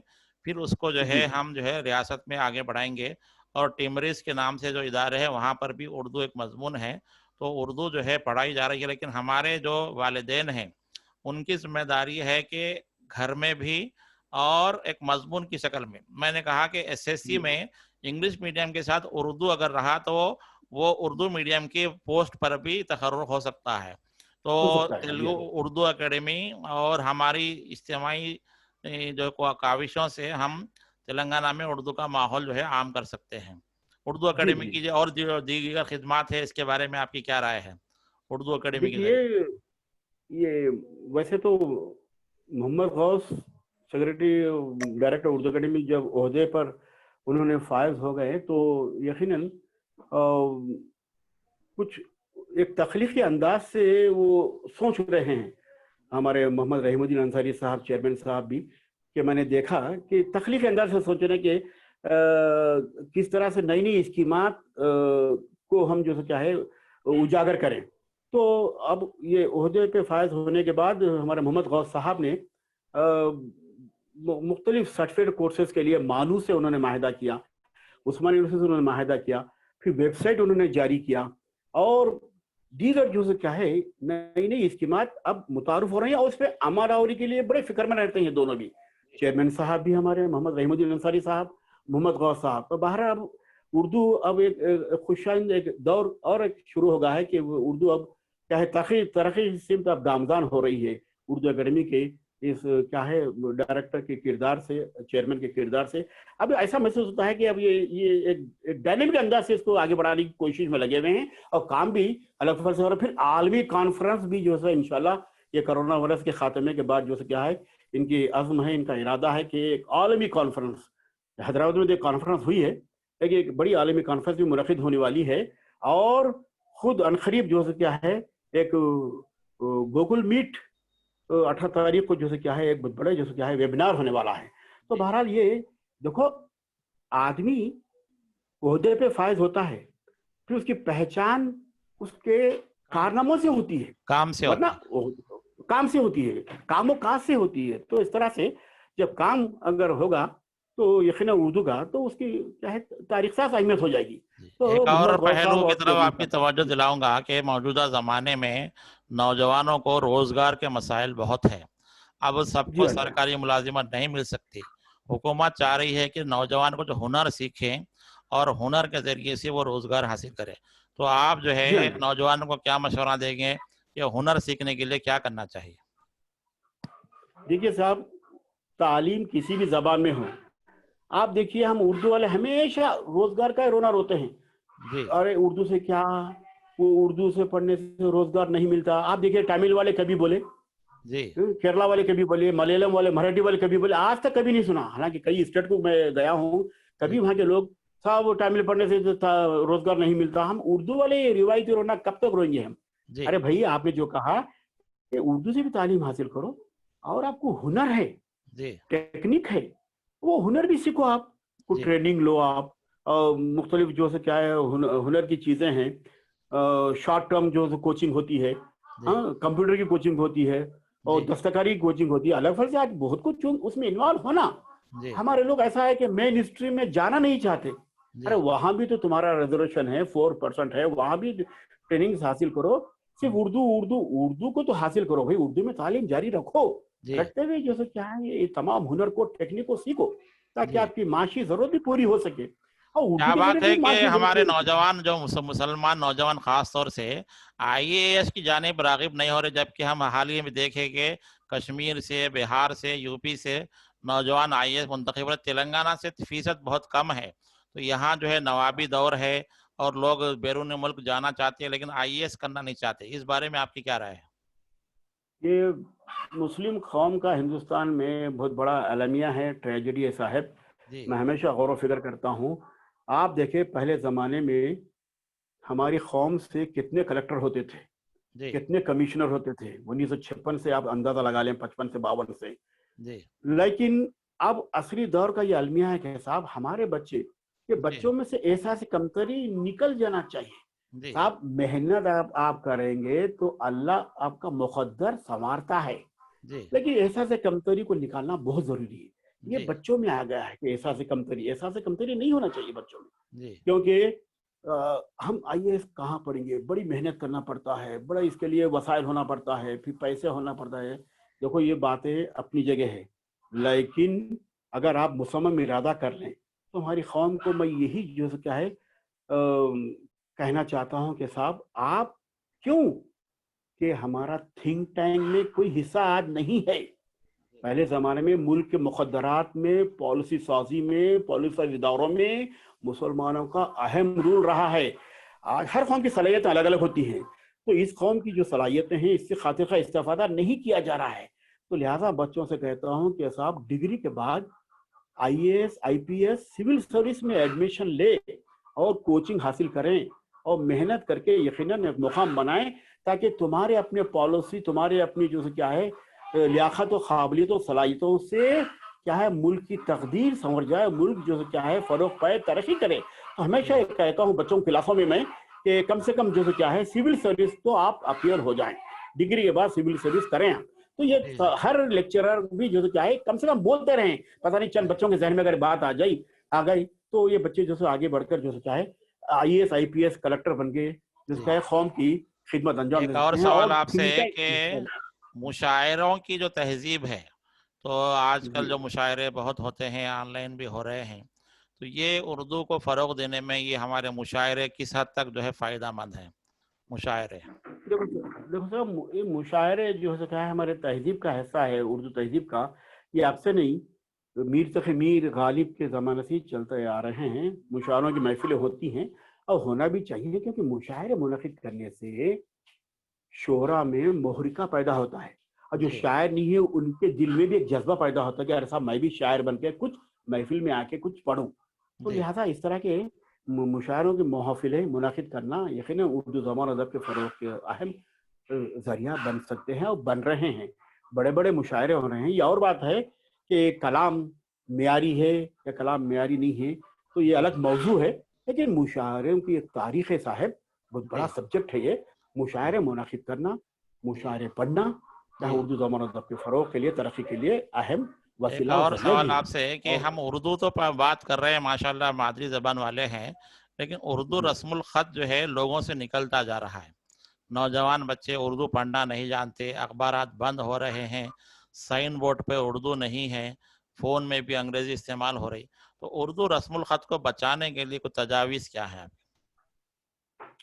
دیکھو صاحب، اردو رسم الخط یہ زبان کوئی بھی زبان کی جان ہے، اور یہ اگر روح ہے، جی اگر اردو زبان کے رسم الخط کو ہمیں نہیں بدلنا چاہیے، کیونکہ میں نے ابھی کہہ دیا کہ روح ہے، جان ہے.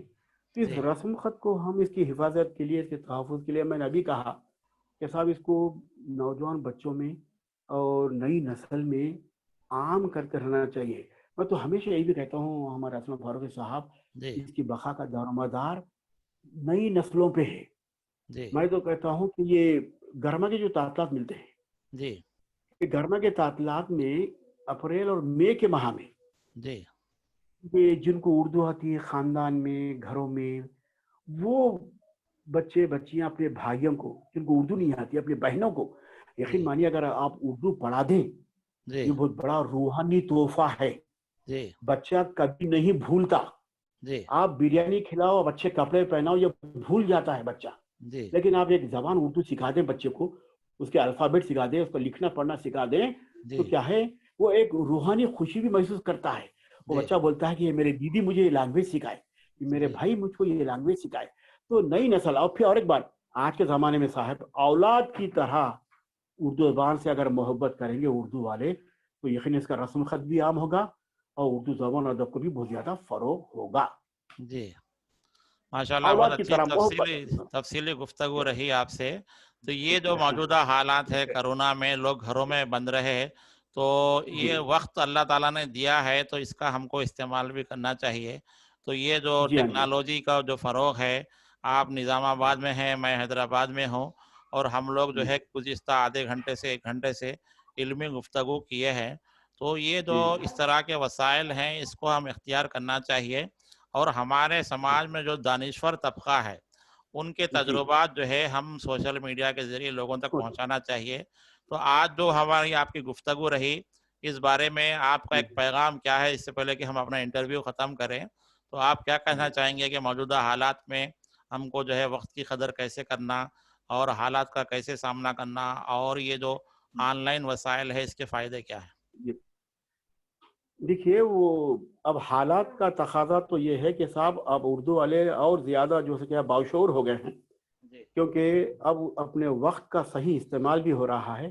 جی کیونکہ کورونا کی وجہ سے سماجی دوری, معاشرتی دوری تو یہ برقرار ہے, جی لیکن اس کے بدلے میں ایک ایسا تبدیلی آئی ہے, پریورتن آ گیا ہے جی کہ اب اردو آن لائن ٹیکنالوجی پہ جو ہے کیا ہے روا دواں ہے.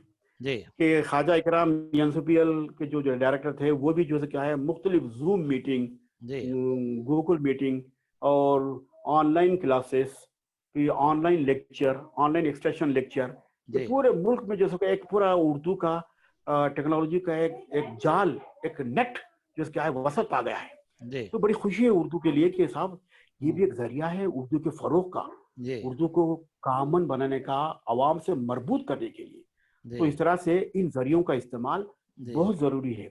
زوم آج میٹنگ بھی ہو الحمدللہ رہے ہیں. آپ کی ہماری گفتگو کامیاب رہی, اور یہ جو زوم کی مدد سے ہم جڑ گئے ہیں اور تجربات سے استفادہ ہوا. تو آج کے آپ کے پروگرام کو بہت لوگوں نے دیکھا ہے, فیس بک پر ابھی دیکھ رہے ہیں. ڈاکٹر نکھت آرا شاہین نے آپ کو مبارکباد دی ہے, ڈاکٹر وسیع اللہ بختیاری صاحب نے مبارکباد دی ہے, اور ساجیہ سلیم نے آگرہ سے مبارکباد دی ہے, اور ہمارے اعجاز علی قریشی ہے, اور دیگر لوگ بھی جو ہے پروگرام دیکھے ہیں. تو میں یہ پروگرام کے ذریعے سے ایک مرتبہ پھر اعلان کرنا چاہتا ہوں کہ جتنے ہمارے ادیب ہے, شعراء ہے, دانشور ہیں, ماہرین تعلیم ہیں, ہم سلسلہ وار جو ہے اس طرح کی گفتگو رکھیں. لوگوں نے ایک سوال کیا کہ آپ نے پہلے اعلان نہیں کیا, اچانک پروگرام شروع کر دیا. تو میں نے کہا کہ بھائی اب تجرباتی طور پر جو ہے ہم یہ پروگرام شروع کیے, الحمدللہ زوم چل رہا ہے ابھی بغیر کسی رکاوٹ کے. تو یہ جو وسائل ہیں اس کو ہم اختیار کیے ہیں.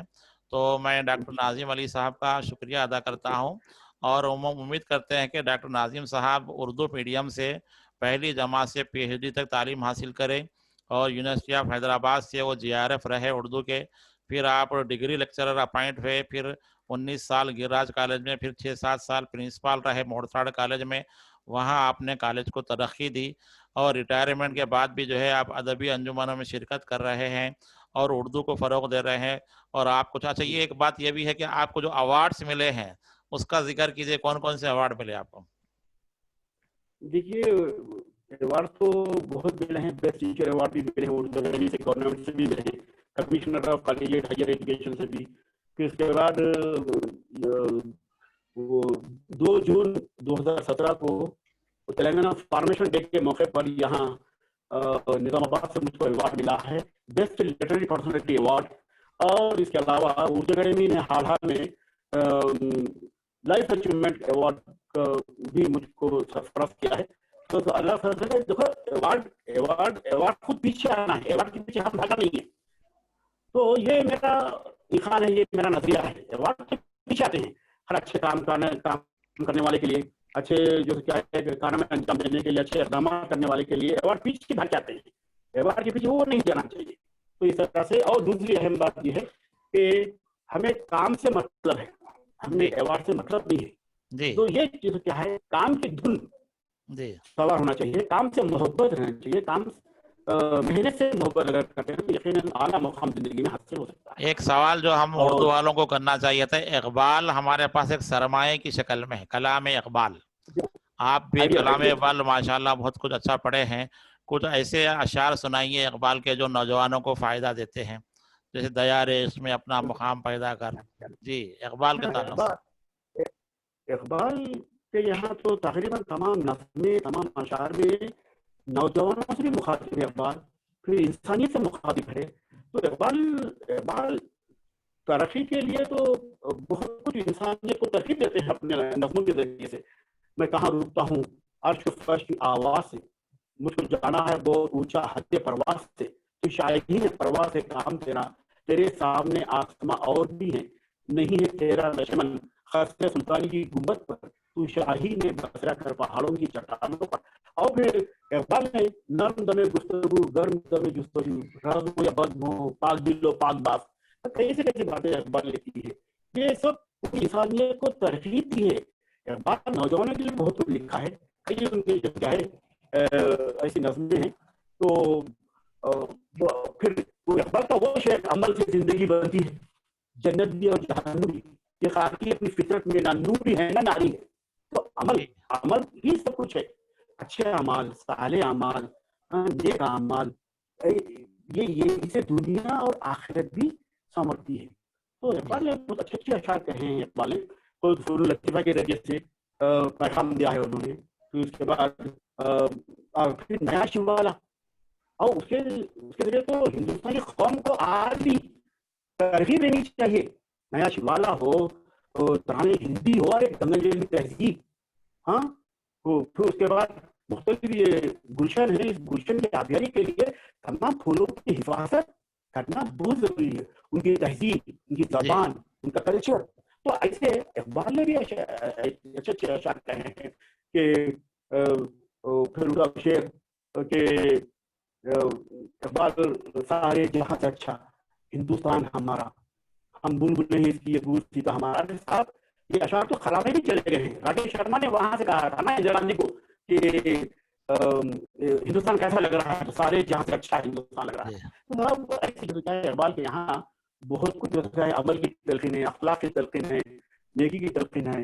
اور پھر اقبال نے تو فلسفے کے ذریعے سے بھی پوری انسانیت کو انہوں نے سمجھانے کی کوشش کی ہے کہ اللہ نے تم کو نائب خلیفہ بنا کے بھیجا ہے، تو اپنی دنیا میں آنے کے مقصد کو سمجھو، پہچانو، اور دنیا میں کیا کیا کام آپ کو کرنا ہے، کیسے دنیا میں رہنا ہے، کیسے جو ہے دنیا میں ترقی حاصل کرنا ہے. تو اقبال نے بہت کچھ کہا ہے اقبال نے اپنے اشعار کے اندر. تو آپ ایسے نے بہت اقبال کا جو ہے اچھا جو ہے تعارف پیش کیا. تو اقبال کے کلام کے بارے میں ایک بات آتی ہے کہ قرآن کی تفسیر ہے. تو موجودہ زمانے میں چونکہ ہم صاحب جو ہے قرآن ہے کہ ہم قرآن والے ہیں، اسلام پر چلتے ہیں، تو قرآنی تعلیمات پر عمل پیرا ہونے کے لیے، قرآن کو سمجھنے کے لیے، قرآن سے لگاؤ لگانے کے لیے، جیسے ابوالکلام آزاد بھی جو ہے قرآن کی تفسیر کیے تھے.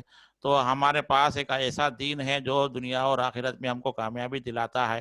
تو بحیثیت مسلمان، بحیثیت ایک علم حاصل کرنے والے شخص کے، تو قرآن سے ہم کو کس حد تک لگاؤ رکھنا چاہیے اور اسلامی تعلیمات پر کیسے عمل پیرا ہونا چاہیے کہ موجودہ حالات میں جن حالات سے ہم گزر رہے ہیں تو اسلامی فکر ہمارے اندر آئے اور ہم دوسروں تک اس کو پہنچائے.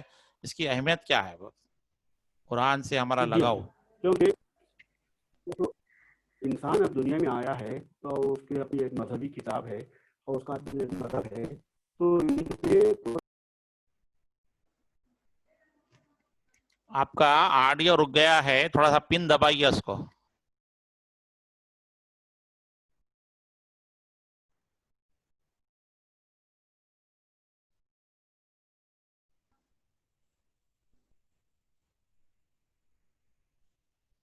آپ کا آڈیو رک گیا، ذرا پن دباؤ اس کو. ناظم صاحب آپ کی آواز رک گئی ہے، تھوڑا سا پن دباؤ. بولو بچے کو آڈیو رک گیا آپ کا. اویس ہاں اب آ رہی، بولیے. تو اس طرح سے دیکھو، ہم کو دین ہو دنیا ہو دونوں میں بھی سرخرو ہونے کے لیے قرآن کو بھی جو سے کیا ہے ہم اس پہ عمل پیرا ہونا ضروری ہے. اور قرآنیات جو ہیں، پھر اسلامی جو تاریخ ہے، اسلامی جو خضرے ہیں، اس پہ بھی عمل پیرا کرنا، عمل آوری کرنا بہت ضروری ہے، کیونکہ یہ چیزیں جنت میں لے جاتے ہیں، کیونکہ دائمی زندگی کو سنوارتے ہیں۔ پھر اس کے بعد یہاں اور دوسری اہم بات یہ ہے کہ ان تعلیمات پہ عمل پیرا ہو کے ہم مثال بن جائیں۔ اگر ہم مثال بن جائیں، اس پہ پورے عامل بن جائیں، تو یقیناً دوسرے لوگ بھی متاثر ہو کر وہ بھی عمل کرنا شروع کرتے ہیں۔ پہلے ہم عمل کریں اور اس کے پورے پیکر بنے، اسلامی جی کیا ہے ماحول کے پیکر بنے، ایک ماڈل بنے، ایک تمثیل، ایک مثال بن جائیں، یقیناً دوسرے لوگ بھی متاثر ہونا شروع ہوتے ہیں۔ تو ہم کر بہت کے دکھائیں ٹھیک ہے، عمل۔ ماشاءاللہ، بہت بہت شکریہ آپ کا، جو ہے اللہ اچھی خیر۔ گفتگو رہی۔ تو ہم سبھی فیس بک کے ناظرین کا شکریہ ادا کرتے ہیں کہ آج آپ نے ڈاکٹر ناظم علی سے بہت اچھی علمی گفتگو سنی، اور ہم امید کرتے ہیں کہ آنے والے جو نسل کے نوجوان ہیں وہ ڈاکٹر ناظم صاحب اور اس طرح کے لوگوں کے تجربات سے زندگی سے فائدہ اٹھائیں گے، اور موجودہ جی زمانے کے جو تقاضے ہیں اس سے ہم آہنگ ہوں گے۔ تو ہم اس فیس بک گفتگو کو یہیں پر ختم کرتے ہیں۔ شکریہ۔ شکریہ، بہت سب ناظرین کا، سامعین کا، سب کا شکریہ کرتا ہوں، خاص طور سے اسلم فاروق صاحب کا، کہ جی انہوں نے اس ناچیز کو جو ہے کیا ہے اس قابل سمجھا کہ کچھ چیدہ خیالات کے اظہار کا آپ نے موقع فراہم کیا۔ میں آپ کا بھی صمیمی دل سے شکریہ ادا کرتا ہوں۔ شکریہ۔